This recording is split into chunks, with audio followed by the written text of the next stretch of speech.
and welcome to In-Game Chat for Saturday, November the 6th, 2021. It's Season 15, Episode 38. I'm Scott. I'm RJ. I'm Wendy. Hello, everybody. Welcome back, RJ. Hey, good to be back. What I miss? What'd you miss? Well, I'll tell you what you missed here coming up in just a bit. If you want to get in touch with us, our phone number is 334-272-9228. 334-272-9228. But, you know, calling is like, that's out now. Nobody calls anymore. You just show up in our Discord. It's the wave of the future. Computers. They'll take over everything. Yeah, newfangled technology, right? Taking over your phones. Yeah, we've got Discord, by the way, so you can just pop into Discord if you'd like to do that, and you can talk to us on the air if you want to do that. You can find us on Twitter at In-Game Chat. You can find us on Facebook there as well. Give us a like, why don't you? You can email us, everyone, at ingamechat.net. We're streaming right now on Twitch. As we always do, go to twitch.tv, type in In-Game Chat. You'll be able to find us. Join in the chat room live while we broadcast. I see Drunk Degenerates is in there. AC Wraith hanging out as well. Probably some more. They just haven't said anything yet. And so, but we're all in there waiting for you to chat it up with us as well. Again, Discord. All of this you can find at our website. Go to ingamechat.net. Scroll all the way to the bottom. All the links are there to put you in touch with us, whether it be emails or just live while we're on the air. That's how you can do it. Ooh, let me do this. Make sure I get it done. There we go. Clap, clap. So, what am I forgetting to talk about? So I got that done, got that, yeah. Yeah, I guess we should just jump right into what we played. However, RJ, Bama Brian is in the chat room as well. Hey, buddy. RJ's been away for a week. And we should find out not only what he played, but also what he did and how his weekend was from last weekend. So welcome back to the show. Thank you much. Thank you much. What we'll start with where you went for the weekend, where you were, because gaming was involved. Where you were. Did you pop into any tournaments? Did you do it? Because you weren't sure. Yeah, there weren't many tournaments there. I went to Anime Weekend Atlanta, 2021. Perfect time to go during the World Series, because Yes, Atlanta would not. The baseball fans would be over in here. Oh, that didn't happen at all, did it? They were all there that entire weekend. Yeah, Friday, Saturday, and Sunday were the 3 games of the Atlanta Braves World Series, all in Atlanta while you were there during AWA. So that made for a cluster of humanity, all in one concentrated spot of Atlanta. I mean, it's no Dragon Con. But no, it's not. But it's still there. It was a massive humanity out there, and fortunately, we saw the games where they won. So people were drunk and happy, as opposed to drunk and angry. I was going to say they're going to be drunk either way, buddy. Yeah, I know. It's just how drunk. Look, drunk is a just given. What's their mood? Happy or sad? Yeah, drunk is a given. Yeah, it's just whether or not depending on how the Braves performed, whether they were going to be happy or sad. So we didn't make it for Sunday's game because we left in the afternoon. And which is good because they lost that game. They lost that game, yeah. So they had to win it in Houston. So go figure. But so yeah, it was a whole bunch of not as much conflict as I thought it was going to be with AWA. I mean, because everyone was doing their own thing. Well, yeah, because once you get inside the conventions, I guess wherever it was being held, once you get inside, the Renaissance Waverly Hotel in Atlanta was where. Yeah, once you got inside there, I mean, it kind of shut out the rest of the world for you. You didn't have to worry about what was going on out in the streets and over in the stadiums and stuff like that. Plus, from what I understand, the stadium not right there, not where it used to be, like right there in Atlanta, right? They moved, didn't they? It moved to. It moved closer to the stadium, closer to the area. Actually, I mean, the area that I'm talking about off of 285. You have the Renaissance Waverly, which is where the con was held. So that wasn't downtown Atlanta, then, was it? Not quite downtown, but right. But in the area that I'm talking about, you have the Renaissance Waverly right there, right across the street. You have the Sheraton Suites. Behind there, you have the Cumberland Mall. So you have a lot of area of shopping and commerce there, right? Now across the overpass, you have the Omni Hotel, which is where we stayed, which happens to be attached to Truist Park, where the Braves play. So everything in that area was pretty much within walking distance. You could theoretically walk from the hotel to the con and back. It was about a good 15, 20-minute walk. Right? Could you watch the game from your hotel room? Yes. Could I mean, like, look out the window and watch the game? We were on the 11th floor, and I could literally look out the window and see from right field right into the field of play. Nice. So we saw the entire game. And you got those rooms before there was ever there was thought of a World Series. Yeah, there was no possible way for the Omni or any hotels to plan that the World Series was going to be in town. There was no way anyone could plan for that. They hate it too because they could have charged so much more money. No. Trust me, they got money. They got their money in terms of parking. Parking was like double through the entire weekend. Especially if you didn't have a room there. Oh yeah. You didn't have a room, you were SOL. Yeah. Pretty much. But everywhere the con was fine, the World Series was fine. Saw a couple games as opposed to paying for being in the stadium. Because I remember going to Atlanta in July for a regular season game. That was in the Delta SkyMile seats. That was about $300 a seat, which is about 30, 40 feet behind home plate. Not bad, right? Yeah. You can see pretty much everything there. But the seats that we were in for the World Series was about 10 to 11 grand default, right? The nosebleed seats were 1,200. Yeah, no, it was much. Yeah. So, but the place was jam packed. They wasn't a seat available in at Truist Park that night or the other night or Sunday. Every time they were there. Yeah. So, and after the game, in the Battery, which is the area where the media well was, full of fans.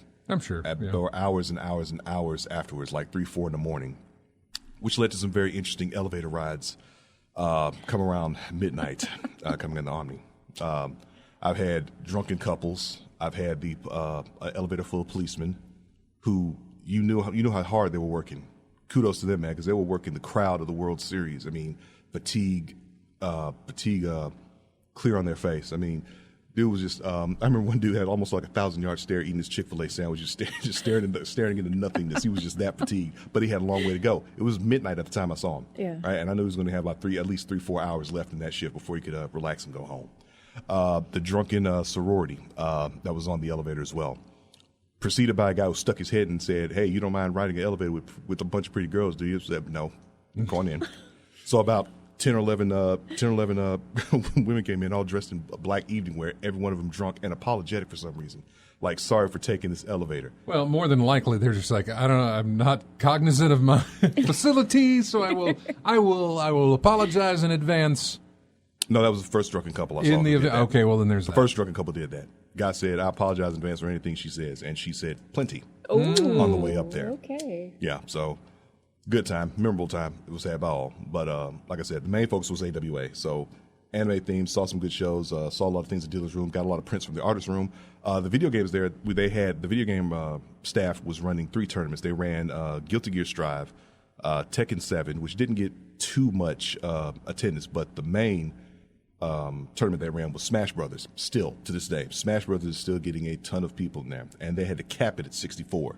They got to 62 this time around because one of the last times the AWA had a Smash Brothers tournament, the cap went way overboard. It got into the high triple digits, and that tournament lasted till maybe 4 in the morning. Wow! Started at 7 p.m. Wow! And yeah, it was like. Couldn't plan for it. I mean, it was just like all of a sudden, won't be too many people here. They thought wrong. So many people came in there that it lasted the entire day. So they were able to prep for it better this time. But overall, it was a very good time, very good experience, and I will be going back again, World Series or not. I know you always hit that one. That and Final Round when they have it. Yeah, when they have it. Yeah, if I get the opportunity, I go to Final Round as well. Because that's also a fighting game tournament that's held over in Atlanta as well, right? Mm-hmm. Same thing. Yeah, usually around March, mid-late March. Mm-hmm. Now, did you play anything outside of the convention tournaments, that sort of thing? Did you play anything? Yeah, a buddy of mine brought his PS5, so I was able to play. Hey! Did you play Ghost? No, I didn't play Ghost on it, but I did play Demon Souls on there. So now, now I hate to be technical on this. I hate to go into well, whatever. I was going to say I hate to be even more nerdy, I guess, but what kind of TV were you playing it on? If it's the hotel TV, it was a hotel flat screen. Yeah, big screen flat, big flat screen. Not 4K TV. though, I'm sure. Probably not. Most likely not. Yeah. Big flat screen. That's enough. I mean, you're still playing. That's still fine. Yeah. I was hoping because I was like, ooh, maybe you play Ghost, and I would love for you to see that on like a nice 4K. 120 frames a second or something. I mean, just it's beautiful. Even now, I haven't played the director's cut or whatever they released specifically for the PS5. I've only played the PS4 version on a PS5, which did not come with that graphical upgrade. Right. So I've only played it there, and the thing is just amazing looking.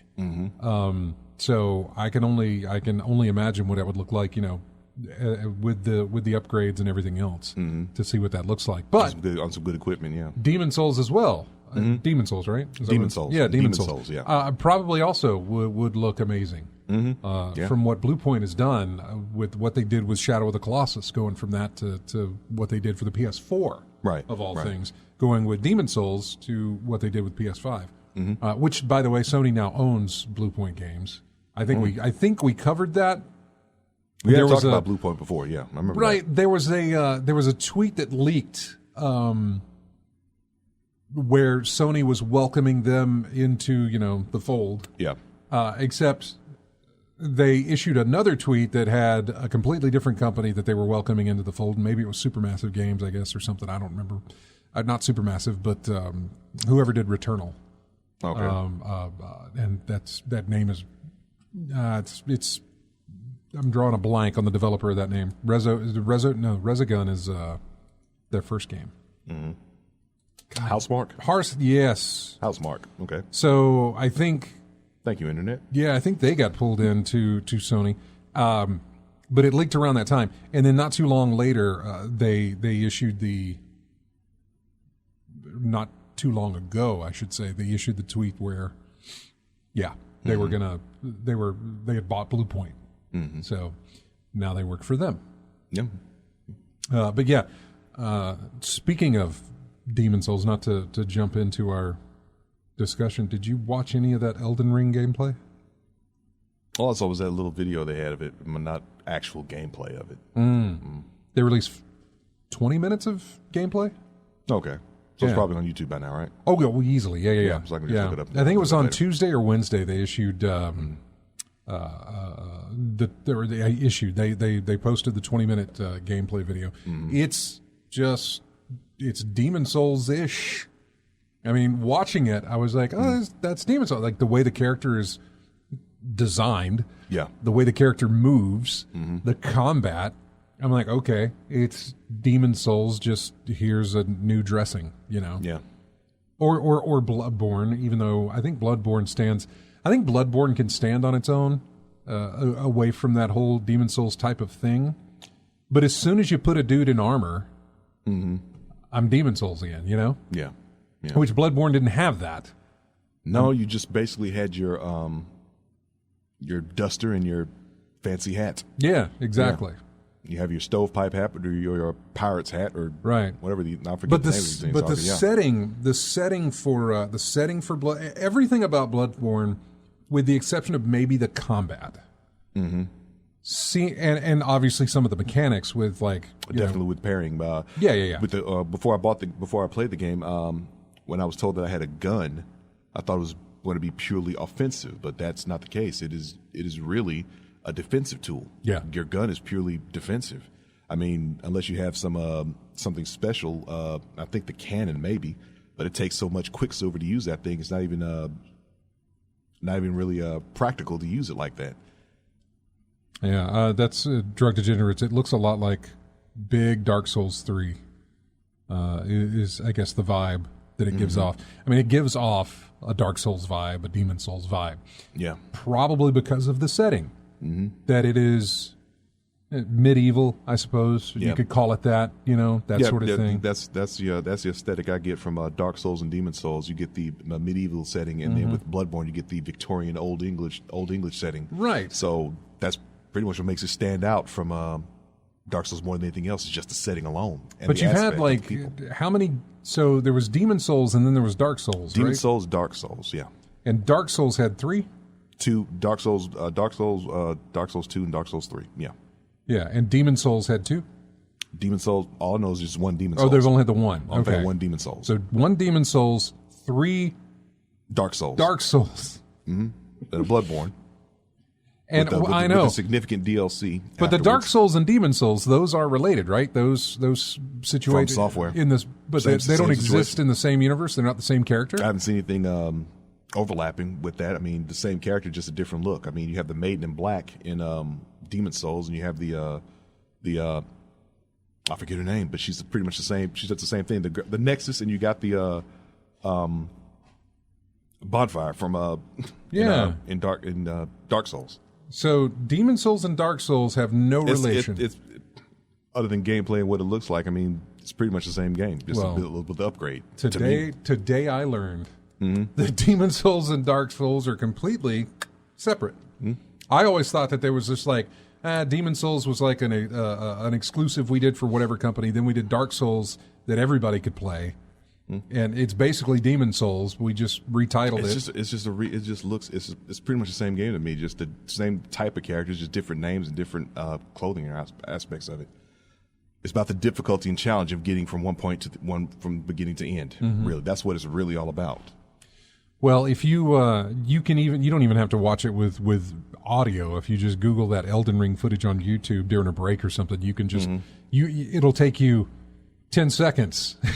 I mean, it'll take you 10 seconds into watching the video to be like, oh, yeah, that's From Software, that's Demon Souls or Dark Souls, whatever you want to call it. So, but yeah, they did release footage of that. I think they talked a little bit about how some of it will play, but yeah, we're still a ways away from that. So you got to play a PS5. Yes. Yeah. Did you play anything? I mean, is that all you played on it, or did you play anything else? Did you bring anything else? It was just what he had on his hard drive, but it was basically Demon Souls throughout the entire thing. Okay. Yeah. How'd you like it on the PS5? I mean, it was nice. I mean, it was smoother. Had to react quicker. The parrying system was a little more forgiving than I'm used to, but I was fine with that. The difficulty was still there. There was a lot of spots that I had to do lather, rinse, repeat because I kept dying on that area as well. Yeah. Some things I forgot.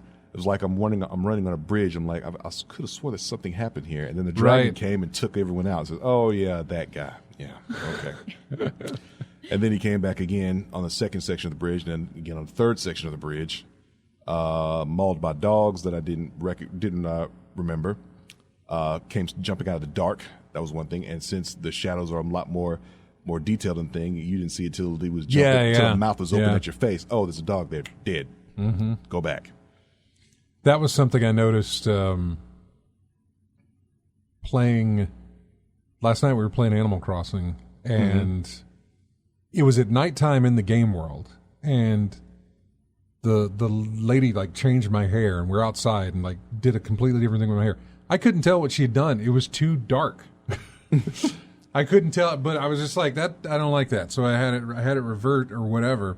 And then this morning when I'm playing, I could easily, because it's during the daylight or whatever, I could easily see what it was. But at night, it's dark. Dark. It's the same way with Metroid Dread I was playing on the television. Regardless of night or day, it didn't matter. You're underground in that game, right? Yeah, it was dark. Yeah. It was like I was looking at a wall that I said, can I go any further with that? And I'd have to walk right up into it to make sure that, okay, I can't go further than this because it was so dark. I couldn't tell that was a wall there. I was like, does that connect? No, it doesn't. Okay.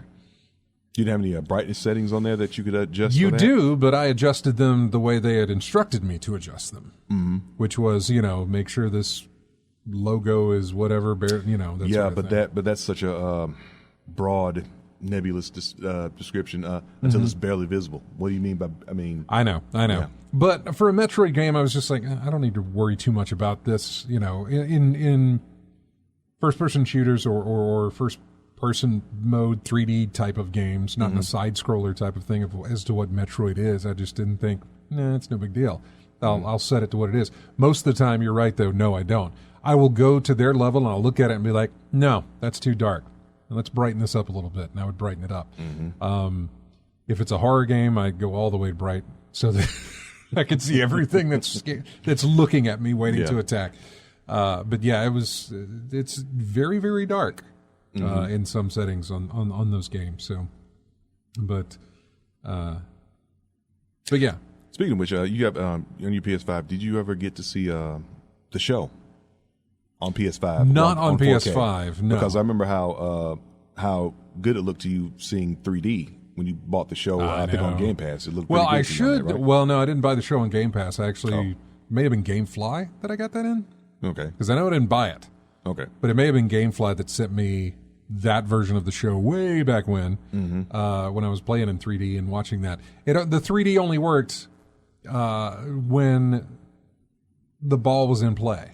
Mm-hmm. Like if he was pitching the ball, then that's what stood out. If you hit the ball, then that's what stood out. Mm-hmm. If you were throwing the ball, from the outfield or infield or whatever, that's what stood out. Anything else that happened in that game, the 3D was not working. Okay. I mean, it was, but it was never more prominent than when the ball was in the air. Ball's in play. Yeah. Okay. That was when it was prominent. You take a 3D, or I say a 3D object. You take an object that is separated from the background, the foreground, and everything else, and then it has that depth. Right. It has that 3D feel coming at you. You bring that up, and I've been going back to a lot of the Uncharted games, just some of the videos and stuff, looking at those. Mm-hmm. And I can remember watching Uncharted 3. I say playing Uncharted 3. The chateau is completely on fire. And I was playing it in 3D. I'd played it in 3D up until the chateau fire. Once the chateau section was done and I moved on to the next chapter, I stopped playing in 3D because of the distraction. It was good 3D, but I was paying too much attention to it and not let's look at these other aspects of this game, let's check out, whatever else is going on. Let's pay attention to the sound, the story, the combat, whatever. I was far too distracted by the 3D. 3D worked really well in that game.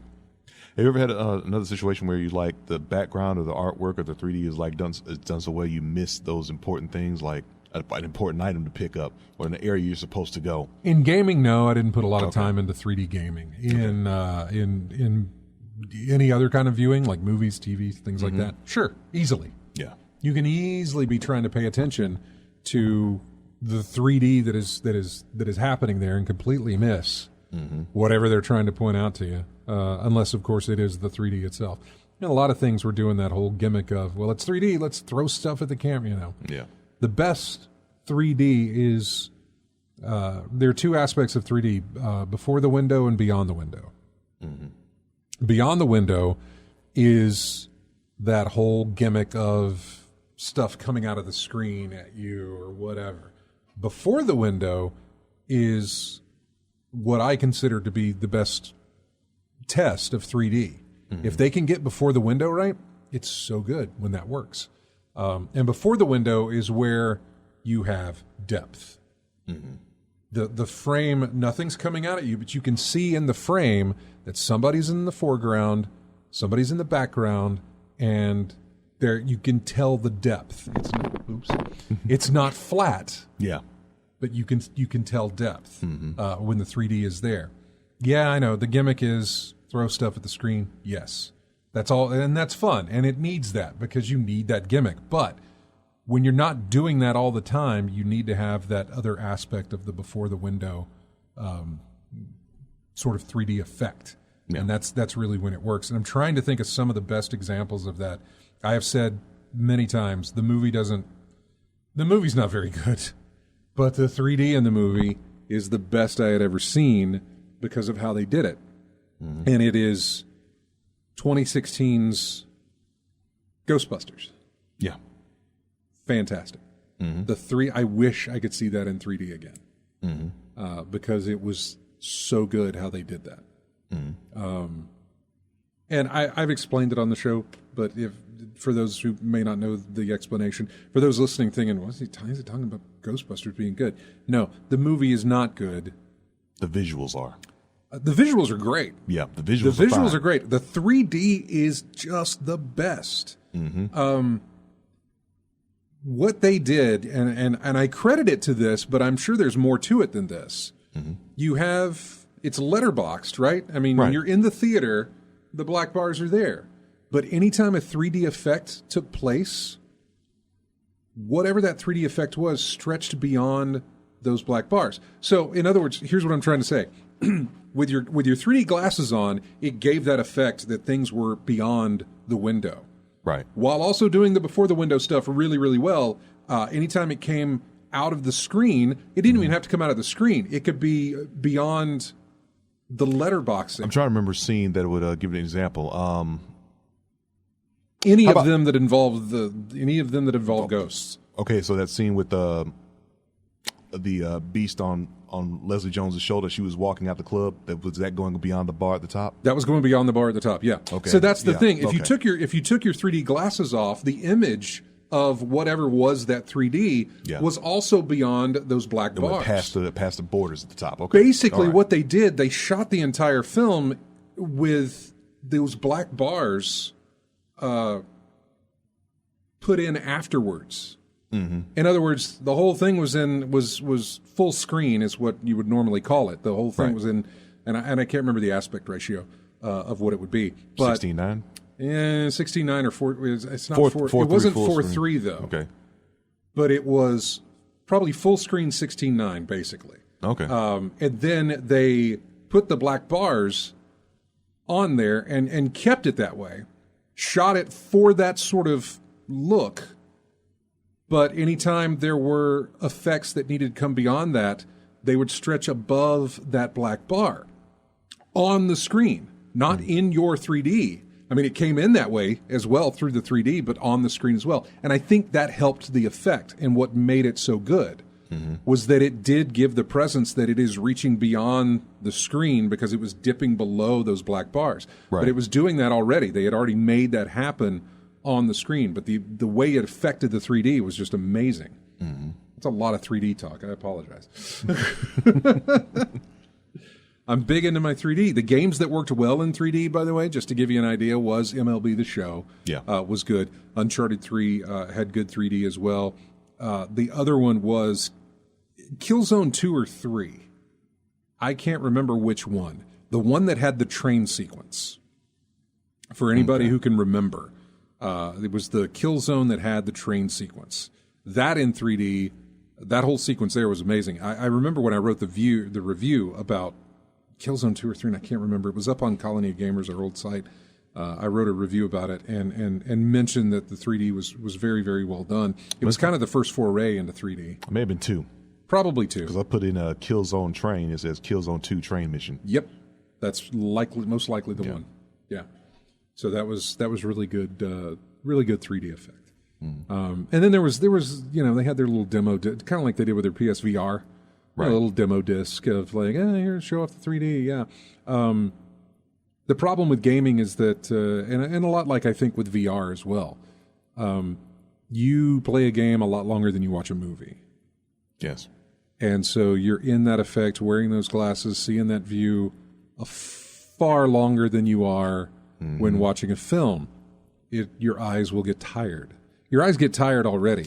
Yeah, because I've seen that when I went and saw Ghost in the Shell in 3D, there were times in that film when I had to take the glasses off and get my eyes adjusted, man. And then things didn't fit, so that was another thing they had to go through. But it really got to the point where around the last 30, 35 minutes of it, I just said, okay, forget this. Just take the things off. By the way, just watching the rest of the I was talking about Ghostbusters. I think if you watch the film itself, I think you'll get the same effect.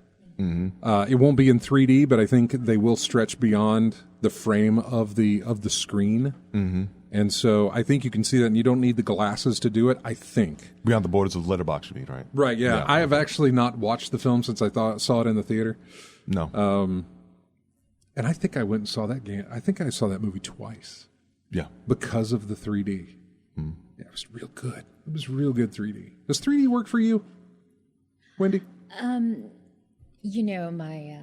guess my inner ear, it doesn't take much to make me nauseous. So well, you wear glasses, so I wasn't sure if 3D works, if you can. I mean, it works if I have something that goes, I can actually wear my glasses. But the way my inner ear, I get dizzy. And have you ever tried VR or no? No. Okay. Hasn't tried VR. And I sold my VR set. So Yeah, before I could try it. that's okay. Right now, I don't think I don't even know if I can hook my PSVR. Well, not anymore. I don't know if you can hook PSVR up to a PS5. I'm not sure that it will work. Oh, that is a thing. What? Prescription 3D glasses. Really? Slip-on glasses for prescription eyewear, 3D. That is a thing. Okay. Mm-hmm. So it is possible. If you ever wanted to experience that, I guess do a little research on it. It should be fine. Okay. Well, thanks for the info. Mm-hmm. 3D should make a comeback for a year or two in about 15 years of vanishing again. 3D will make a comeback likely when Avatar releases again. But I don't know that it'll make. I don't know that it'll stay like it did before. Like when Avatar released in December of whatever year that was, or November of whatever years that was. Yeah. 3D exploded, and it stayed for a good few years there, a good many years actually. And then, of course, it died off again. Yeah. But fad thing, huh? yeah, it was. We're getting links here in the thing. Yep. Okay, that's a really good example, and I'm glad you found that, Bama Brian. It shows. Did any of you click on that link there? Oh yeah, in the chat room. Yeah. Yeah, if you click on the link, it's an image. It shows an image of the Ghostbusters thing. There we go. Okay. Yeah, the proton pack effect. Yeah. So it's a really great example of how they did. Now now you can see the beams stretching beyond the letterbox right that's above them, and the sparks below. But take a look at below those sparks and those light shaft reflection type things that are coming beyond that. That did such a good job in translating the 3D. It was really, really well done. I'd never seen a movie do that before.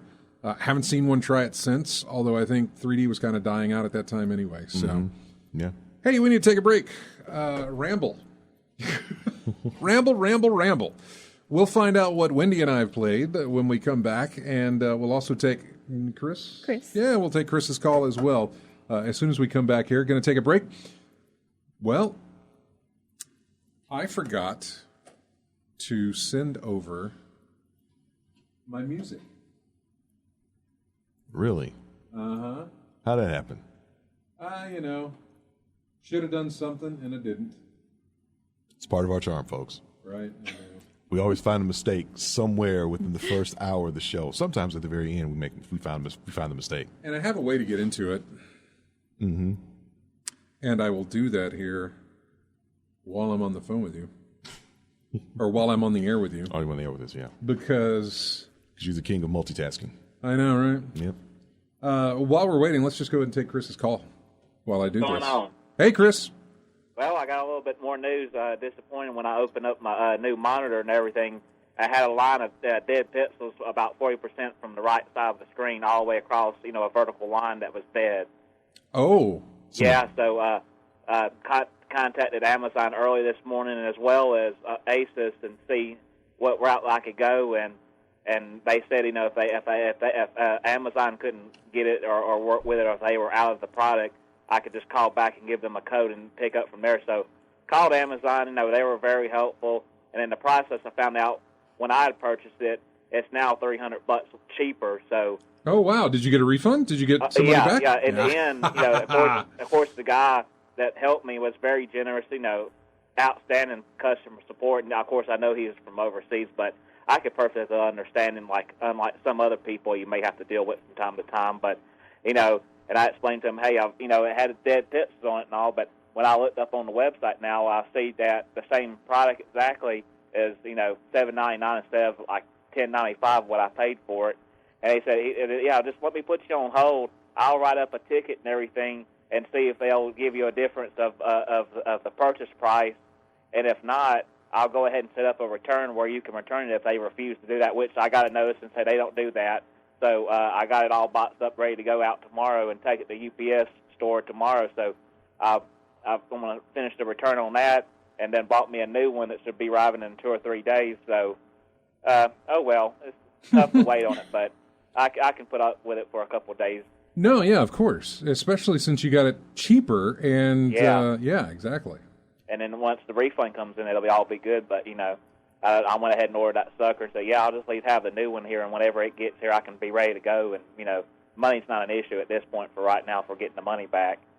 As long as it comes down the road, after a little bit, it will be fine. But, yep, been playing another old game on the Switch I had. I think it's, actually, let me go back to the menu. I can tell you what it is. It's, you don't know what you're playing it, and you don't know what it is? Yeah, it's Goken, Goken. I bought it years ago, and I figured, yeah, it's time to go back and play it some more. So I've been playing that, and I'm thinking about getting that new the Devil Summoner, the 10 Shigumi, whatever it was, 5. You know, the latest one of that old series. That was no clue. Yeah, RJ might know. RJ will know. Shin Megami Tensei. Yeah, that one. Yeah, the number 5 of that. Oh yeah. We had music from that that we used during Halloween. Yeah, just like the Ghost issue. Yeah, what we can relay on RJ for good pronunciation of these titles, right? He knows the Japanese. He knows the Japanese titles. Some of those titles and stuff I know, but that one's a little bit difficult for me too. Mm-hmm. So anything else you played? Not really, but of course when the monitor and all comes in, I'll probably want to jump into the Ghost because I've got it, for, the PlayStation version of it to take effect of the monitor and check it out.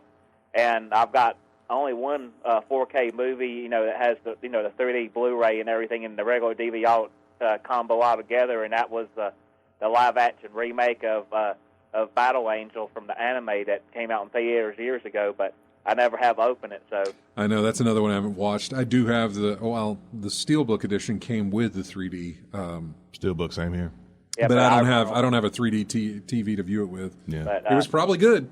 Knowing Robert Rodriguez. Yeah, I remember seeing the 3D version of it in the theaters, and then it had excellent 3D effects on it. You could really see the stuff popping out at you and everything, and they utilize that really good. And I can either watch it on the projector because I know my projector can do a 3D mode. I've done it before, and I've got portable glasses that will tune into the projector or something, so I can either do that or watch it in 4K and see if the new monitor will do blue 3D as well. So. Time will tell, and I'll eventually get around to watching that. And I haven't seen it in a while, so it'd be a good time to look at it and then put the monitor to good use. All right. Well, I've got my music set up here, so now that I didn't send over the songs for some reason, but I've got those set up now. But Chris, I appreciate you waiting, and thanks so much for calling in, buddy. All right, y'all have a good afternoon. Take care, man. Take care now. All right, see y'all. Bye. New monitor for Chris. Well, that's good. I'm glad he was able to do that because you do run a lottery when you buy these monitors about having some dead pixels. Usually it's You said 40% of that thing was dead. I was about to say, someone dropped that thing. Yeah, if it was 1 pixel, he probably wouldn't have gotten the return that he got, but with what he had, it sounds like a drop. So it's good that they were able to do that for him. Yeah. It's not Halloween, but we've got music here from a game called Back for Blood, which released in October while we were doing all of our Halloween stuff. So we're going to check that out. It's the main menu theme of that, and we'll be back with more of in-game chat right after this.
Welcome back to In-Game Chat. Music here from Jet, The Far Shore. This is called Jet to the Cosmodrome.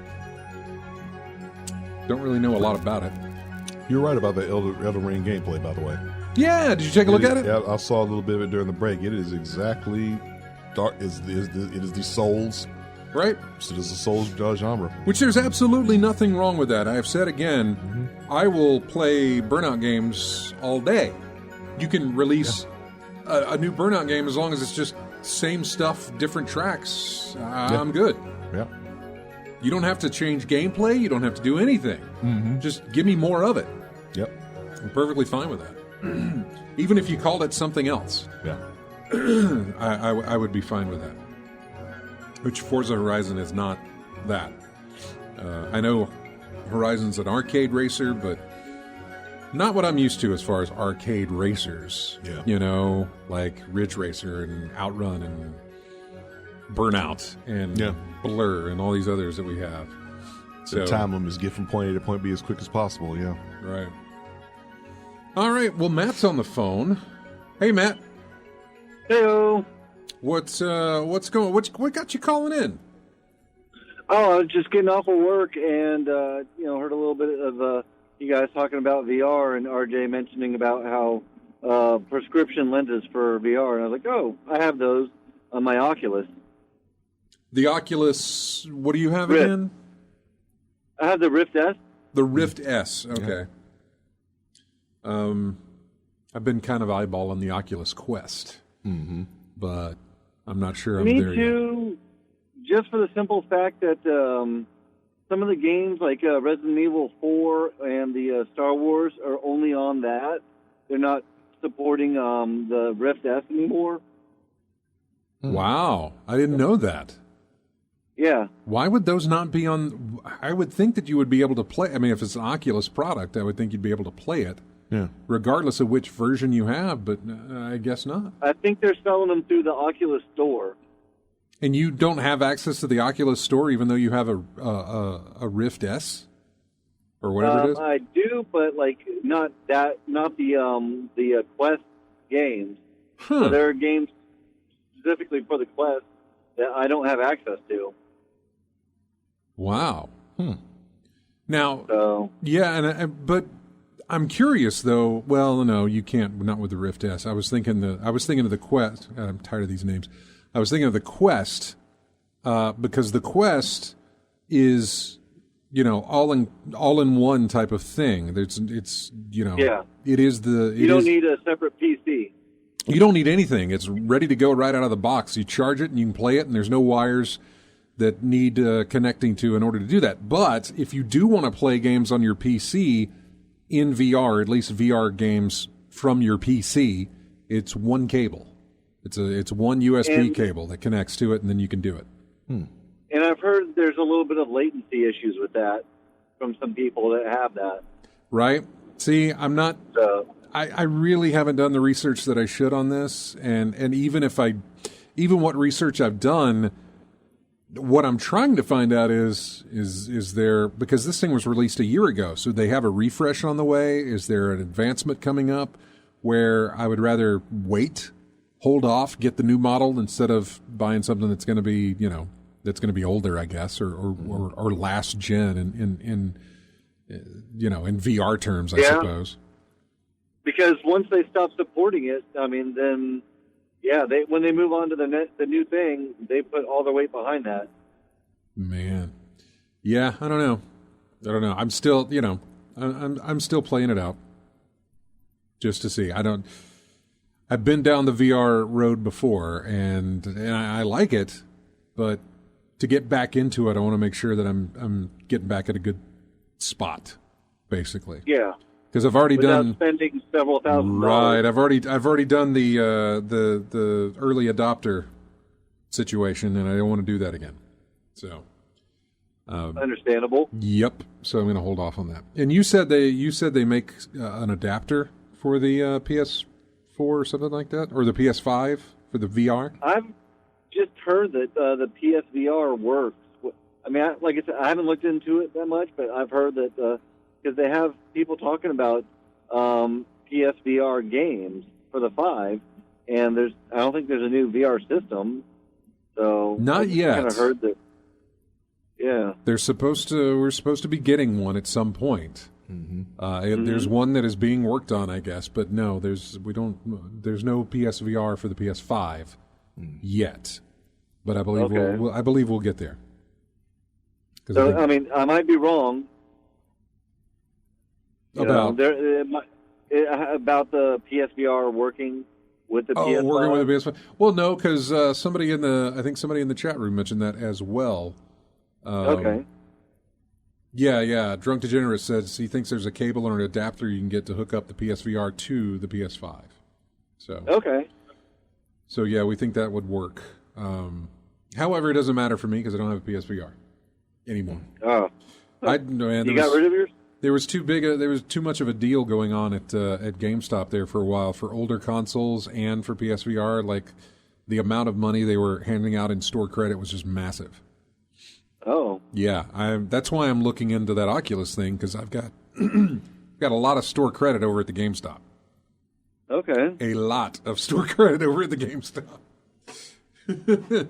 So yeah, and that deal may be going on. In fact, what happened was when I did this a couple of weeks back, it was I think it was the week before the OLED Switch released.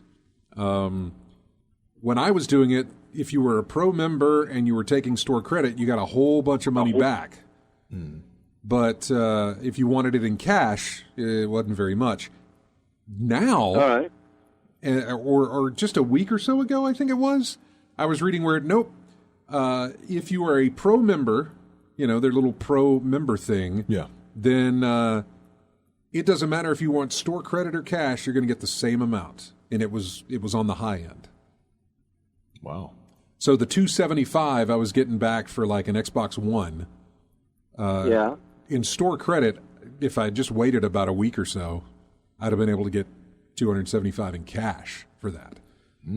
To stack onto, dude, I've got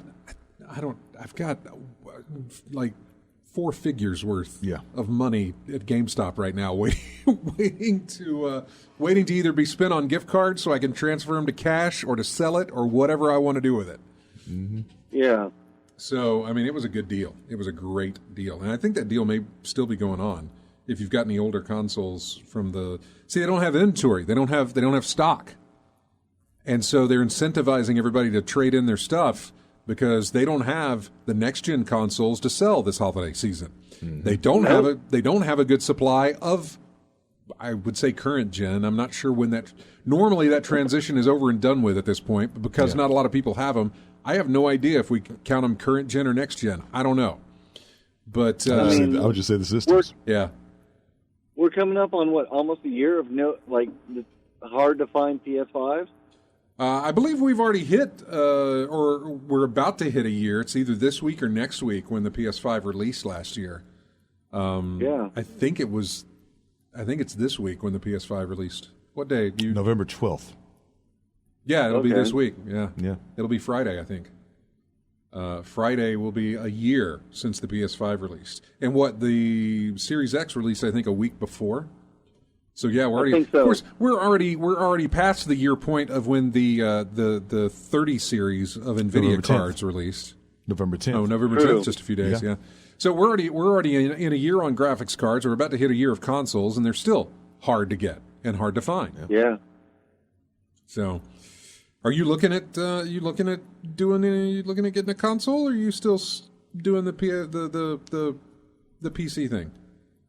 I mean, I'm still doing the PC thing, but I mean, if I could find a PS5 at a good price, then I don't know, it's on my radar. I mean, you could probably as far as a good price, I would think it would only be on like Base Exchange or something that you might find a good price. Yeah. I mean, unless somebody... See, that's the thing, though. If anybody's selling one, even if it's used, they already know what the demand is on these things. They're not going to drop... You're not going to get it for under retail right now. Even if it's used, you won't get it under retail. Yes. Just because of how in demand the systems are right now. So. Well, anyway, when are you going to come back? Sit in the studio with us? Just trying to find time. It's been crazy busy. Well, we're in a completely new room now. Really? Oh yeah, we're downstairs. Oh. Oh yeah, we've been downstairs since August now. Okay. Oh yeah, so just let me know when you can come back. We'll get you a seat in here. We got one seat open here. Sure. So come on back whenever you can. Hey, take care, buddy. It's good to hear from you. Have a great night, guys. All right. See you later. Bye. All right, we got to take a break again because we are right at the top of the hour. And then when we come back, we will talk about what we played. Because mostly Animal Crossing. Did you play? Oh, you did play something different. Yeah, I did. Yes, you did. I did. Yes, you did. We'll talk about what she's played and what I played. We'll go over, or just mention this book that got sent to us this week. Tell you about that. And then we'll hit the news and everything else. It's all coming up here on In-Game Chat. Music now from a game called Aeon Drive, or Aeon Drive, A-E-O-N.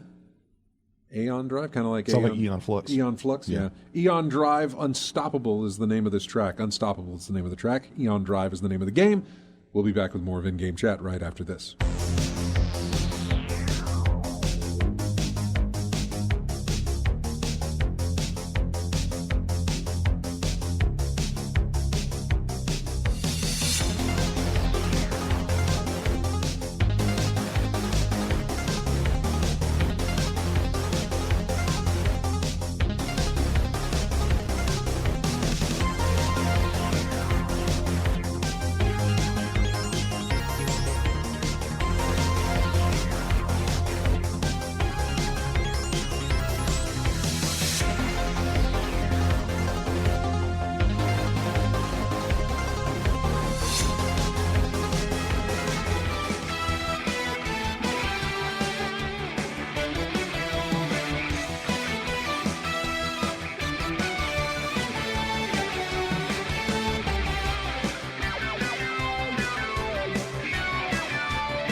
Welcome back to In-Game Chat. Music here from recently released Nickelodeon All-Star Brawl.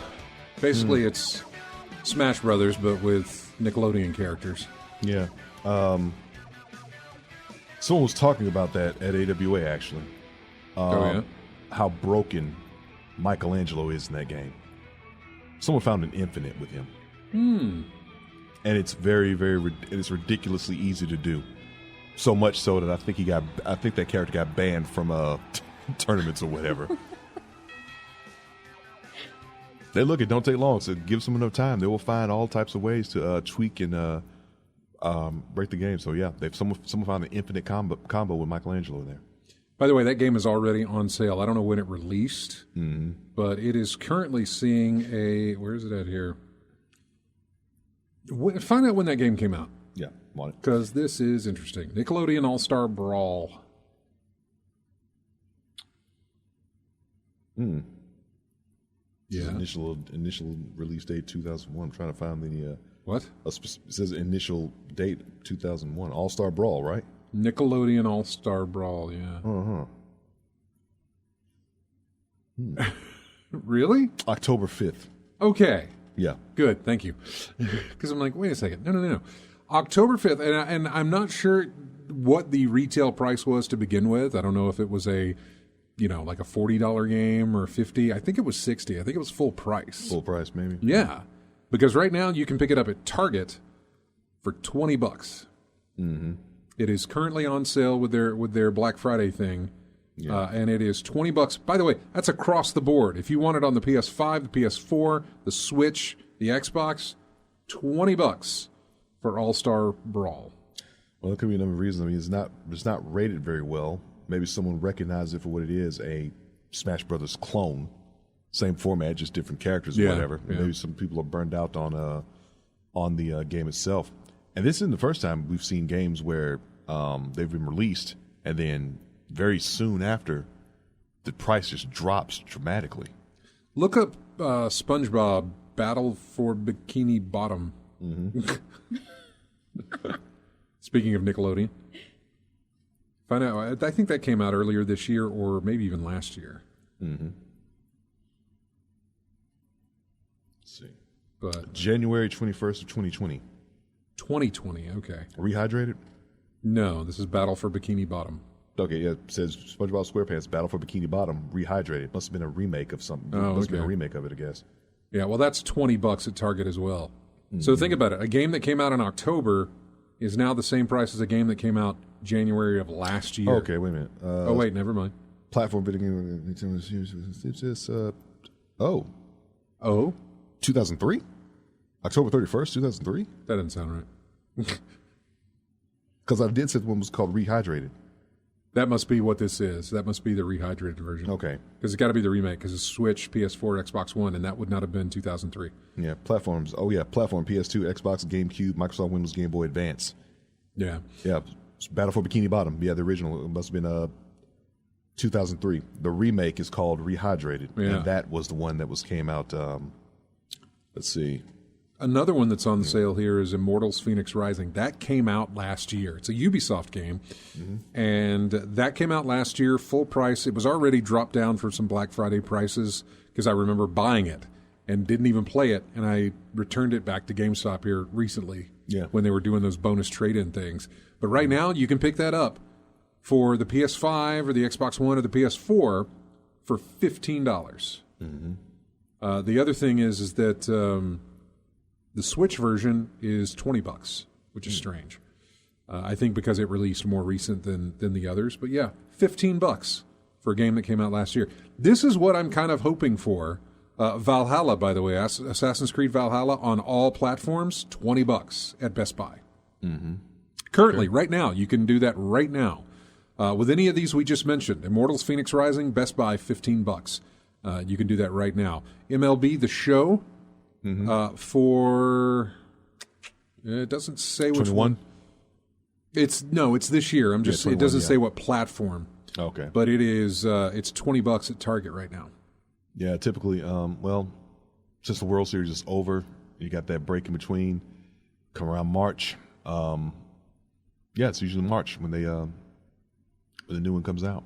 Watch Dogs Legion from last year. Yeah. $15 at Best Buy, regardless of which platform you want to play it on. Legion? Yeah, Legion. Is that the third game in the series or 1 and 2? That is, let's see, Watch Dogs, and there's Watch Dogs 2. This is Watch Dogs 3, yeah, basically. Okay. Watch Dogs 3, okay. Yeah, that's basically what that is. And Alien Fireteam Elite, $25 at Target. Doesn't matter the platform you want to play it on, but it's right there for you. So there's a lot that is currently on sale right now, and there's a lot of stores that haven't released their Black Friday plans. But these stores currently have these going on, so really good deals if you wanted to get into Valhalla or any of those we just mentioned. Great deals the day after. Yeah. I'm looking for deals on Returnal. Yeah. I'm hoping that'll drop. Ghosts of Tsushima for the... Good job. Thank you. I have to pause. I can't go in one... I can't go, I can't run through it real quick, Yeah. I have to pause and then do it because I'll just screw it up. Anyway, I'm hoping for a discount on that one, the PS5 Director's Cut thing. Yeah. I'm hoping for a discount there. Hot Wheels Unleashed, I would really like that one. That game looks really, really good. You and I watched Hey, look, you played... What was the game? Cookie Counter or whatever? Cookie Clicker. Cookie Clicker. Like, look, if you play Cookie Clicker like that, ain't no shame in playing Hot Wheels. There's you like playing Hot Wheels, have at it. It's just the detail they put into that game. Yeah. For those little die-cast cars. Wait, didn't they make one like that for Micro Machines, didn't they? Detail things like that? I mean, they did have a Micro Machines racer type of thing, but I am floored by the detail that they showed off with these things. Let's see, Revolt. Remember that? I still play that every now and then on Dreamcast. I remember the name, but I don't think I ever played it. Basically, RC cars, rating that type of thing. Yeah.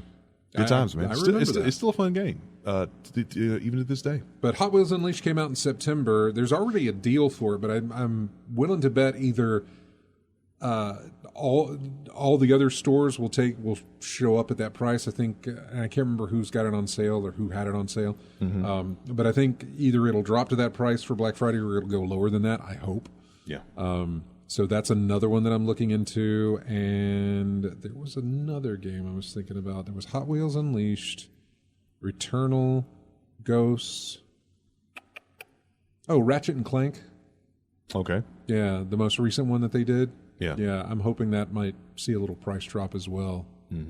That was a trend for Black Fridays, isn't it? It's like, want to avoid that mad dash coming to ours a little early, about a week or two early. A lot of them, because of pandemic and everything else. Yeah. A lot of them push it online. Yeah. Like you can. I'm talking about before the pandemic. Pre-pandemic, I mean, yeah, some of them would do Some that. would jump the gun and go a little earlier, just try to get more folks in. Yeah. Because that is kind of motivational. But you would not go through the crowd. Yeah, but you would also wait, because you would want to see, is the store going to go lower than that? Like this store just revealed theirs. Is it going to go lower? We're expecting, or I say we are, but everybody in the forums talking about Black Friday deals, they're expecting the rest of the stores to roll out probably this week.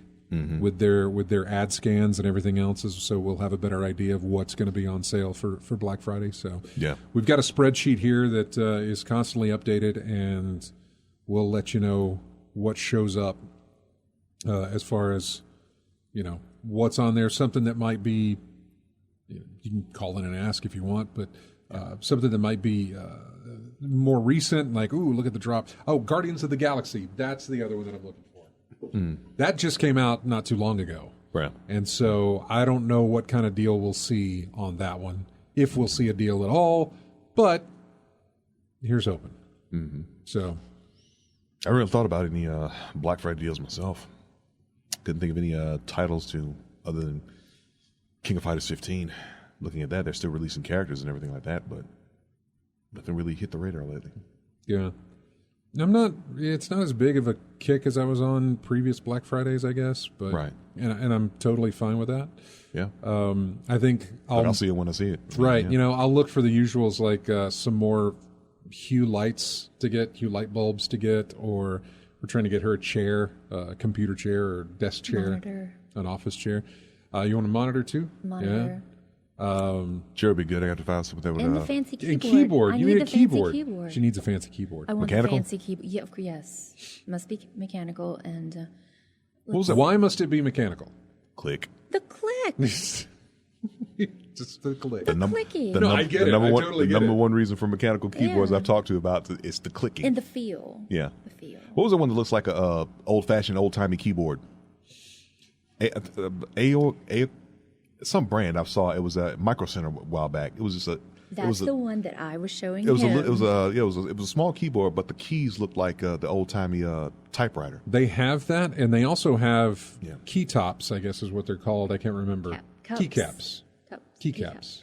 They also have keycaps that also give it that look as well that you can apply. Yeah, but I think these are actual. No, I know what you're talking about. Yeah. And that thing was heavy too.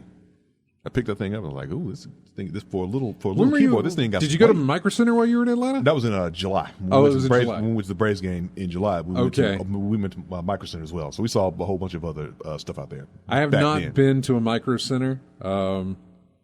There was like half a thought of stopping at one as I was driving through, and didn't do that. The main purpose was to get those filaments for the 3D printer. Yeah, they were on sale at the time, and a buddy of mine picked up a good batch of filaments for that thing. And while he was looking around, we looked around and see all this equipment and everything. And we saw that, and I saw that keyboard. I'm like, man, that's a nice looking keyboard. And the way that thing was, like, you can knock somebody out with it. Yeah, we talked about Micro Center before. There's only like 15 stores in the nation, 2 of them in Georgia. Yeah. Not far from each other, to be honest with you. No, not really. I think it's Duluth and Marietta. Duluth and Marietta? Yeah. Okay, yeah. I'm not familiar with Georgia geography, but they're compared to the fact that we have none here, the fact they have 2, that's pretty close together. Yeah. Dave, if you wanted to do the drive and get some good stuff out there, it's worth it. Yeah. Wendy, tell us about the games you've played this week, or at least, I mean, if you want go over into the Animal Crossing stuff, feel free. But I know you played something other than that. Yeah, I played Dark. Just played a game called Dark. DARQ, by the way. Well, it was the free game that was on Epic Games. Okay. Epic Game. If you're, you don't even have to be. It's not something you have to subscribe to. You just create an account, and you can get a free game every Thursday from Epic Game Store. And I have to do that for Rocket League as well on my PlayStation. I got to make an Epic Games account to play the game. So I haven't done it yet.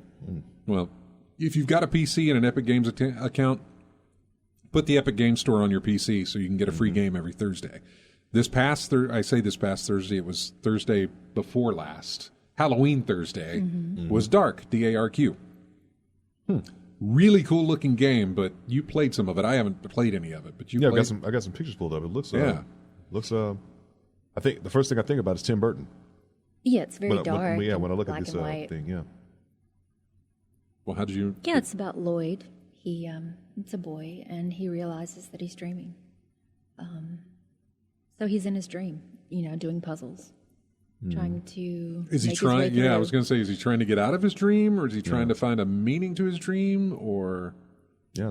That I'm not sure of. Okay. I mean, I'm looking at the description here. It just says a survival game. Dark tells the story of Lloyd, a boy who finds himself in the middle of a lucid nightmare. Unable to wake up, Lloyd has to face his fears and decipher the meaning of the dream. The genre is horror and puzzle. Yeah, it reminds me of it was an older game a long time ago, but it was basically a man who was under sedation for he was on anesthesia for a surgery, right? And he was going through all this mess in his head while he was under the knife, really. And if he dies in the game, dies in his dream, he dies in the operating room. Yeah. And it's pretty much the same genre here. You're stuck in a dream. You got to work your way out of it to even wake up. Yeah. That's pretty much a trope that's been going on for a while. But because it's a lucid dream, you realize you have abilities that you can mess around with while you're in the dream world. And now I only know this from watching the trailer and reading a little bit of a review. I think we watched a review of the game as well. And it showed off some of the puzzles, but it showed off what you could do with the environment because it doesn't apply to real rules type of thing. You can walk on the ceiling or you can walk on the walls if you want to. You can change the perspective of what you're looking at. Is this something like Control? I haven't played Control. Okay. Because I thought you could do some reality bending things in that game as well. But I don't necessarily know that it bends reality. It just gives you options where you didn't think there wouldn't be if you were in, like, I don't want to say the real world, but if you weren't dreaming in the game. Because he's dreaming, he can do whatever he wants. If you can control that. Now, I don't exactly know how the mechanic works, but I know the rooms shift. The rooms kind of rotate where you can go on the walls or something like that. So I don't know. How much time did you put into it? Not enough time. And I need to go back. And you played with a controller, I think, yes. plugged into the PC. Yeah. Just scratch the surface? Yeah. That's like me with a lot of games, actually. Just play a few minutes of them and do that. Play a few minutes, stop. 8 months later, go back to it. Well, yeah, because I'm still scratching the surface of Metroid Dread. I'm not very far in that game at all. You put at least a couple hours in there, right? Maybe an hour. Maybe two. Yeah. Over the time that I've had it, which is since it launched October the 8th. It's been a month. I put not a lot for you. It's been a month. I put in 2 hours of time in the game, most likely. Yeah. I've made it to my third environment, I guess you could say, the third destination you can get to in the game. I want to say stage, but... Yeah, but it's a lot of backtracking. I'm only there, most likely, to pick up a power-up that I'll then need to go back into the old places and unlock a bunch of stuff there. Yeah. More than likely. Now that you got this ability, go back to this area and do this thing. Yeah. Yeah, I haven't played a whole lot of staple Metroid play. Yeah. Backtrack. We also got our update to Animal Crossing. We got the 2.0 update that came out Wednesday night, or I think it was Wednesday night. Released. Long time to download? Not really. Longer than normal, because, it's a pretty big update. Yeah. It's a very big, beefy update. And so we got that. And then the DLC, the one and only paid DLC they're going to release for this thing, came out on Friday. And so there was even more stuff to take care of and to handle. It's kind of pulling it's pulling me back into Animal Crossing with some of the stuff, because they added stuff you can do now, you know. And I mean, you could do stuff every single day in that game, but now there's objective-based stuff, like designing the homes for other visitors and stuff like that you're going to be doing. I designed 2 of them last night. It was kind of fun. A little fun there. I know she's going to eat it up when she gets around to playing it as well. So yeah, we got the cafe open now. Everything is so time-based in that game. You do one thing, you got to wait 24 hours to enact, you know? Like if I go in there and I want to upgrade my storage or change the way my house looks or enact an ordinance or get a shop built or get a bridge built or install something. It will be tomorrow. Yeah. You do it, and then the next time you come into play, the next day you come into play, it'll be there completed. So, yeah, then you've got then you go and do something else and wait the next day until it's done. So they're very time gating in that sense. Not that it kind of closes you off from doing anything, but, you know.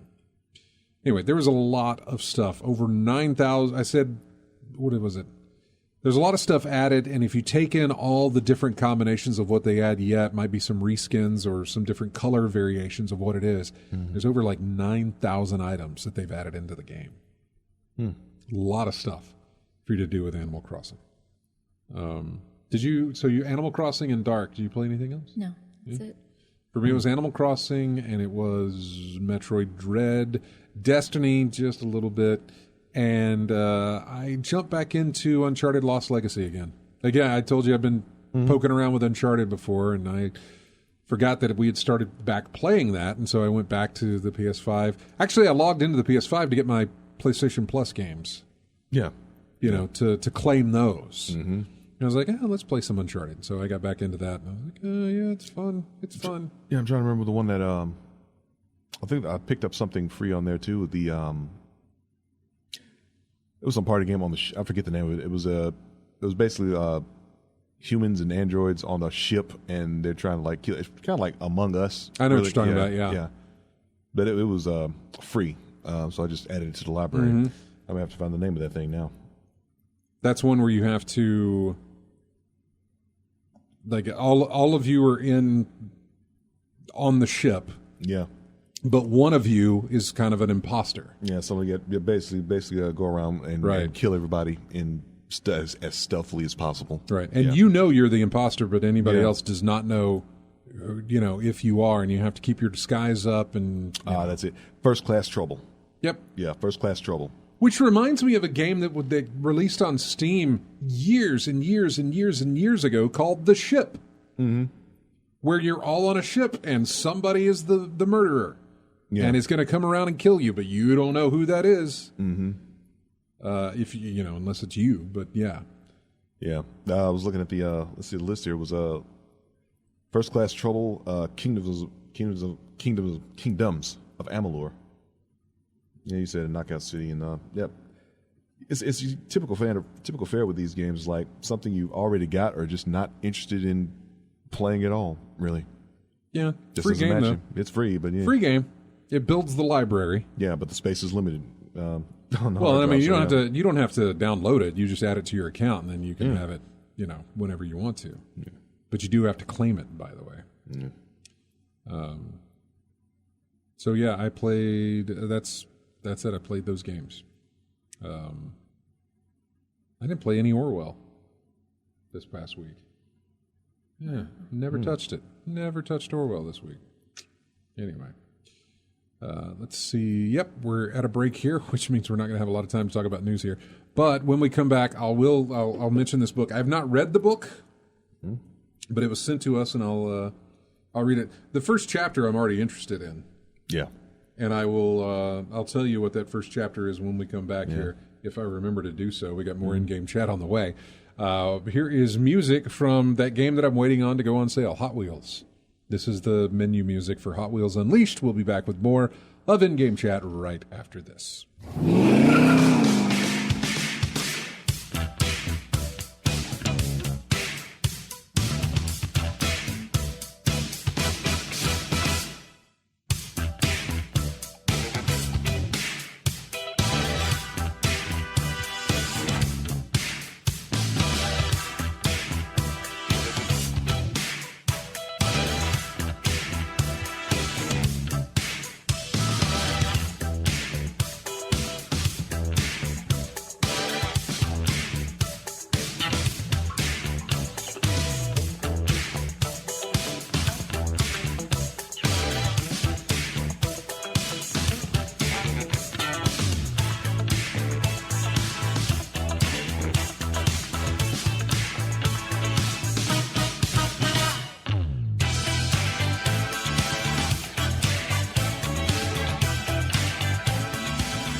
And welcome back to in-game chat music here from a game called Bonfire Peaks. The track is called Gauntlet. Bonfire Peaks is an interesting looking game. It is a puzzle game of sorts. For some reason, I think of Firewatch. No. Tower. No. This is some sort of like stacking type of game or something where you're burning things, but once they burn, you can build the bonfire higher, but you can only stand on what you've... Yeah. So, yeah. You know how you do the block game in Catherine? Yeah. A little bit like that. You're not timed, but it's a little bit like that, where you have to move things out of the way to get up higher and then to set things on fire to raise the thing. Yeah. So, to build a bonfire, as it were. So, yeah. Before we go to the phones, because I keep talking about this book, I wanted to mention that we got sent a copy of this book here called Story Mode. Video games and the interplay between consoles and culture. Comes out sometime this month, not exactly sure when. But yeah, I haven't read it. Don't know anything too much about it. It talks about basically, just what it said, video games and culture and that sort of thing. And the impact they have on each other? Yeah, it's written by Trevor Strunk. And so I'm looking at this. It's a neat idea, and I flip through a few pages here, and I get to, the table of contents to start reading the chapters and that sort of thing. And the first chapter is survival horror. What are you scared of, and what does it mean? That sounds very interesting to me. I'm extremely interested in that, just to see that. First-person shooters, the politics of death and the death of politics. The Souls series. A whole chapter dedicated to the Souls series. Difficulty as a way into aesthetics, where aesthetics are replaced by difficulty. The difficulty actually becomes the aesthetic of the game, I guess. Because the difficulty is what the Souls series is known for, especially Demon Souls. Let's see. Final Fantasy, Escape is Other People. Metal Gear Solid, No Heroes Left, Send in the Heroes. Fallout and Shin Megami Tensei. Close enough. Go on. Whose apocalypse is it anyway? Is the subtitle on that one. So there's a lot of stuff here, and I'm very, very interested in anything about fighting games. Those are the 6 chapters. That's it right there. Oh, okay. So, but there it is, story mode. If you're interested in it, and I know you said you're interested in reading it. Yeah, usually the books that you bring on here, they usually get our interest to the point where we buy a copy. Console Wars comes to mind immediately. Is a great book. Console Wars is a very good book. If you haven't heard about that or anything like that from our show or anywhere else, just give it a look. Give it a research a bit. It's about the transition of market share from Nintendo to Sega back in their run. You get the inner workings of how business work. The transition of, it's the same principle as a product that needs to be sold, but the transition of how Sega got that much of the market share and the things they had to do, and especially the clash between Sega of Japan and Sega of America and how they do business. That really was the what was hamstringing Sega in America at the time, was how Sega of Japan was throttling them in doing what they wanted to do. If they had just let them run it the way they wanted, it would have been a lot better for them down the road. The movie, documentary, whatever that is based on that book is on Paramount Plus. Yeah, if you have that and can watch it. Console Wars. Let's go to the phones here and talk to Biloxi Gambler. Hey, man. Hey guys, how y'all doing? We're doing good. How are you? I'm doing fine. Trevor Strunk, you said? Yes. Okay, well that dude sounds like he's going to be a problem. Because if you got the name Trevor Strunk, you're going to have some issues going through school. I'm just saying. Well, he's a PhD, so. No, that's even worse. That's going to be awful. It'll be a good book. It'll be a great book. I'm not saying that. I'm just saying, that's somebody that can have a lot of attitudes about a lot of different things. RJ. Yes. Okay, so you went to Atlanta for some kind of like fighting convention, video game fighting convention and stuff. Did you play in a tournament or anything? No, they didn't have any. They didn't have Street Fighter or Virtua Fighter there. It was basically anime. It was an anime convention, but they just happened to have some video game tournaments there, and they didn't have too much of a selection to pick from this year. But they just had those 3 titles there, so I didn't get to play in the ones that I really wanted to, but. It was fun to watch, to see the competition unfold. That was one good thing about it. Seeing folks play and do the best they could in there. That's always fun to watch, even if it's not a game you play. It's always fun to look at. Yes, sir. Yep. I looked at fighting games. Well, I'm going to talk about the one I did download on PS4. But okay, I've never played a fighting game. What kind of fighting game would you recommend for somebody that's never played one? Well, let's see. A simple one would be Fantasy Strike. I remember that one. It's very simple, easy to get into. That's one with the controls. The controls are very simple, and it's not really hard to get a grip of how the system works. Mm-hmm. So that's a pretty good one to start as a beginner level type player. Fantasy Strike. Fantasy Okay, Strike, I can yeah. remember that. It's Now, on PS4? It was on PS4. Okay, Yeah. all right. Mm-hmm. Now, Jay Scott had mentioned Batman. Was it Arkham Knight? Yes. Mm-hmm. Okay, and I know it's an older game, and I looked at all the stuff. 2015, I think. 2016. Yeah, 2015, I think so. 2016, something like that. I think it's 2016. But anyway, it was 70% off in the month of November, so I got it right. Yeah. I said, yeah, okay. Well, let's try some cartoon game. It doesn't have any tutorial. And I don't know how to glide. I mean, after you glide, I guess you can't bring it back up. And then I'm chasing. Oh, the Batmobile has to be completely indestructible because I'm running into everything. and I'm going and I'm doing, and then I catch somebody I'm supposed to interrogate about a scarecrow, and he won't get out of the car, and I don't know how to use any weapons. And I downloaded some stuff online that's supposed to give me some tips. But anyway, that's my experience with the cartoon game. Talk about what did you play this week. I tried it. Oh, man. I've gotten to where I chased the car. That's it. That's got to be in the first 15 minutes of the game. Well, if you were able to find Batman Arkham Knight a cheap deal in November, you should be able to find the 2 games previous of that, or actually 3 games previous of that, in the Batman series. What are they called? Well, oddly enough, Batman Arkham Asylum, Batman Arkham City, and then you got the third, which was Batman Arkham Knight.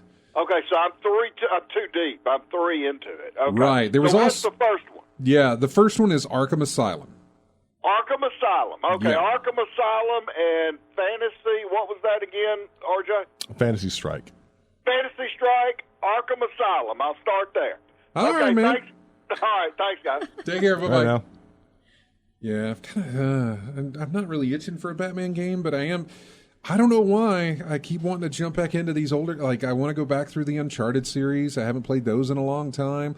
I get an urge now and again to just to play the fighting part of some of those Batman games. Mm-hmm. Remember how you could go into the arenas and do and do the fighting there? How big of a combo can you get up there? How big of a combo can you get in their fighting system? I get an urge to get back into that just because I haven't done that in so long. Yeah, I still remember watching a friend of mine do that challenge thing. Mm-hmm. He got into the triple digits. Oh yeah, and letting that combo rock, man. Especially when you do the 1 versus 100 thing that they have, and then of course in the later game they had it go survival mode. Basically, you just go as long as you can until it completely overwhelms you. Yeah. But the way he was playing, he would have survived a long time. I mean, he was not cracking at all. Really enjoyed the combat in those games, and I don't hate it because I don't know how it's going to play out, but I'm not hopeful for what they've got going on with Suicide Squad. I'm also not hopeful with what Warner Brothers Montreal is doing with Gotham Knights. Yeah, as well. I need to see more, and obviously I need to play. Does it seem like we're trying so hard not to be like our predecessors that they end up doing something completely different and messing it up? Is that the feeling you get from it? Well, the feeling I get from it is that it's corporates not involved. I mean, they are involved. Corporate, of course, is, but I think corporate has jumped in and said, make it like this. Mm-hmm. Don't make it like this anymore. Make it like this. Mm-hmm. This is what makes us money. Put this in there, Yeah. Or make it however you're going to make it, but it must incorporate that games as a service type thing, mm-hmm. which runs into, we want people to buy this game, play it, and then we want you to add content to it that they have to pay for so that they continue to play it. Destiny is a good example of how that works. Mm-hmm. Free to play, and then we're going to add these expansions, and you keep buying into that and that sort of thing. But the Destiny thing is just a year-round thing. This would be more of, what's another way to look at it maybe? I don't want to say Fortnite, because that's survival type of thing, but whatever the games as a service is, and you can find plenty of examples of it all over the place, but that sort of thing where they never make anything else. They just keep making more content for the one thing. Kind of a monthly thing? In a sense, yeah. Or your seasons type of thing that you're doing that you have with like Apex Legends, or that you have with MLB, which are innings, I know, and I know Destiny has their seasons as well. Street Fighter V should be releasing its last character for the season soon. So yeah. Yeah, I don't ever think of fighting games as a games as service type thing, but I understand. But it does have the seasonal DLC thing. It has aspects of that. So, what were we going to go over in the news? Because I pulled up some articles here, but we're running out of time, so I want to make sure that I've got the ones that I want to talk about. And now I have to wait for this thing to refresh. I don't know why. There we go. Let's get to some of the other stuff. Nintendo Switch sold over 92 million consoles worldwide to date so far. Square Enix in a conference call called that Marvel's Avengers game disappointing that they worked so hard on, which they should be glad about what Guardians of the Galaxy is doing. Well, because it's doing pretty well and it's gotten very good reviews. Square Enix being disappointed, I mean, they were disappointed in that Tomb Raider thing. Remember? They're always disappointed. Tomb Raider sold some really good stuff, and even though it was a console exclusive, they were still disappointed in it. Yeah, I think one of their Final Fantasy sold good numbers, very good numbers, but always disappointing. Now I'm curious, what would make you happy, Square Enix? What type of numbers are we talking about that would make you satisfied? Yeah, well, Avengers was a games as a service thing, and they put that out there on all platforms that you could buy it on, and it was still disappointing to them. I totally get why it was. That game did not review well. It was bad, right? Yeah, there was. Yeah, it was bad. That's why it didn't sell. It was bad. Yeah. What else? Midnight Sun. By the way, speaking of Marvel, Midnight Suns got delayed into late 2022.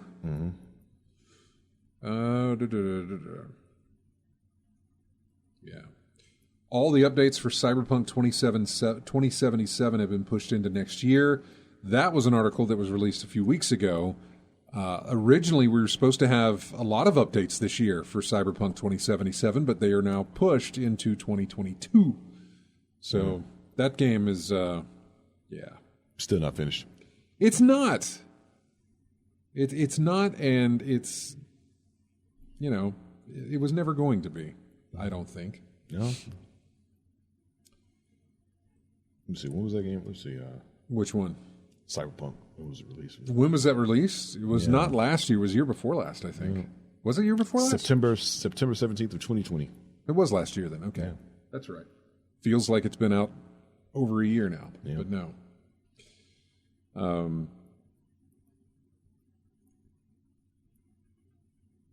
There was a guy who got busted by, I don't know, who was it? Oh, it was the feds. He pled guilty to 2 federal felony charges related to, they were making a modding device for the Nintendo Switch. And he admitted that what he was making was predominantly and primarily designed to allow purchasers to play pirated ROMs. He got busted by that. And he now owes Nintendo $4.5 million. You got to understand, this guy probably was just not. He does not have $4.5 million to pay Nintendo. I wouldn't imagine so. He doesn't have half of that. He doesn't have half of that. He doesn't have near anything like that. This is likely ruined his life. Yeah. I would debate not even a tenth of that.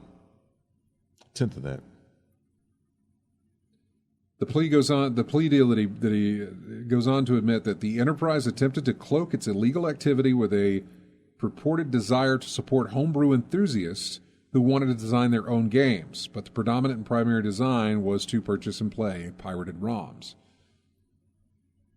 That's almost every version of like a mod that you could think of. The intent is for you to play your own games that you develop yourself or that you've got in friends and stuff like that.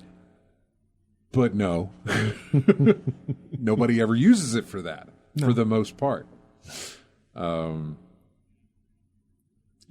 would release new Switch hardware that would kind of prevent that from happening, but they kept finding ways around it. As always. Yeah. He may have even gotten some prison time on this, too. I don't remember. Or maybe it's I think he took the deal so he wouldn't have to. Yeah. He pled guilty to 2 of the 11 felony counts. The charges come with a maximum penalty of 10 years in prison. In exchange for the plea deal, they have agreed to drop the other 9 charges. Wow. Man. How much of a deterrent you think it'll be? How much of what? How much of a deterrent you think this will be? None. Yeah. No, they don't stop. Yeah. They just find out ways that, like, okay, we just got to make sure we don't get caught. Yeah. For the most part, they do. I don't know. I don't know how he got targeted and got caught. I don't know the whole story behind that, but they try not to. Yeah. The other story we didn't get to is a little bit old. Here was that Skydance is working on a Marvel game. They're working on a Marvel game, though, with Amy Hennig, who did the Uncharted series, who did the Legacy of Kain series, who has tried to do a Star Wars game twice, I think. At least once, I know. What was that, 17-something? Well, there was Star Wars. There was 1313. I think it was 1313. Okay. Or am I thinking of Mockingbird Lane? Either Addams Family or Munsters. I'm not exactly sure. But it may have been like this 13-7. I don't remember. There was a Star Wars game that had an Uncharted feel to it. But I don't think that was her that was working on that. She was working on something else with Visceral Games, I believe. Star Wars 1313 is a canceled action-adventure video game. Yeah. It was 1313. Yeah, okay. Anyway, they've announced a partnership with Marvel Entertainment to develop a AAA narrative-driven action-adventure game. And will feature a completely original story set in the Marvel universe.